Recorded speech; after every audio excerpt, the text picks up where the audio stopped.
Antrian A10 nomor perkara 2679 PDTG 2020. Antrian A10 nomor perkara 2679 PDTG 2020. Antrian A10 nomor perkara 2670. Ya, tenang aja. Kita sama-sama dengar tadi.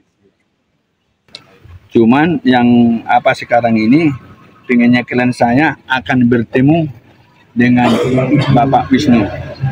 Tapi udah dicoba tadi bicara sama Pak pengacara mereka akan diupayakan untuk bertemu. Dan kedua permintaan klien saya akan bertemu ada hubungan harmonis ya dengan keluarga Wisnu. Itu depan hakim loh. Ada satu hal. Waktu terakhir kali memang dia tuh selalu bilang ke saya, aku tidak bahagia hidup sama kamu, dan itu diucapkan berulang-ulang. Berapa puluh tahun dia diucapkan dia tidak bahagia sama saya. Sampai pada akhirnya terluaplah emosi, saya bilang saya nikah bukan atas dasar cinta. Dari situ dia masukkan ke hati atau hanya sebagai dalil dia untuk ninggalin saya. Ketika saya bicara kayak gitu, dia bilang ke semua orang tua dan keluarganya bahwa saya tidak tinggalkan Maya karena dia menyakiti saya. Ternyata selama ini dia menikah tanpa cinta.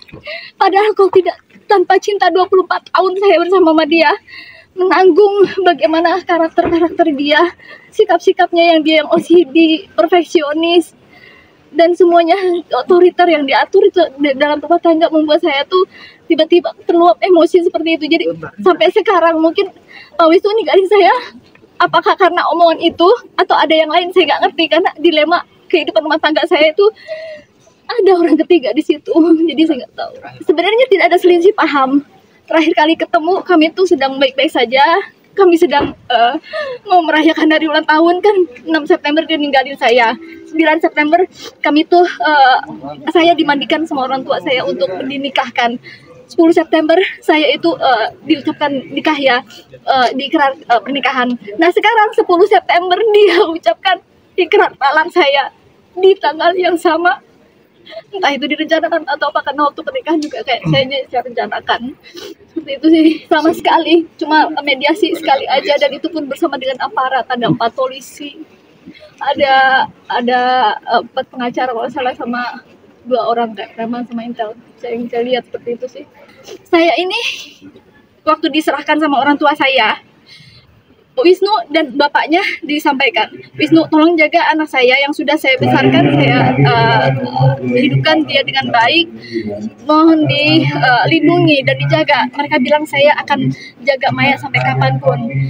Dan ketika orang tua saya meninggal, saya minta ketemu sama keluarga saya, tapi tidak diizinkan sama Wisnu. Dia janji nggak akan ninggalin saya, dan tapi ternyata tetap dia ninggalin saya walaupun saya udah ikutin semua petunjuknya dia, permintaan dia sudah saya ikutin, tapi dia tetap menceraikan saya. Saya nggak tahu, itu pun menceraikannya dengan cara baik-baik. Dia pergi kelihatan baik-baik, meluk saya, cium saya, tiba-tiba dia menghilang, diserahkan semuanya dengan pengacara, dan sampai saat itu saya tidak bisa membela diri saya sendiri. 6 September 2023 di mana saya setelah 5 menit pergi Wisnu dari rumah, dia meluk saya, dia cium saya tanya jam berapa pulang, jam 12 malam. 5 menit dia pergi, tiba-tiba pengacaranya telepon ke saya.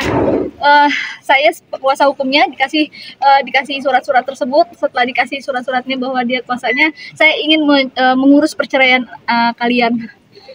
Jadi shock juga melihat kayak begitu, mau merayakan ulang tahun pernikahan, tiba-tiba dapatnya adalah perceraian. Mungkin Pak Lawyer minta tolong kita sama Ibu untuk serah terima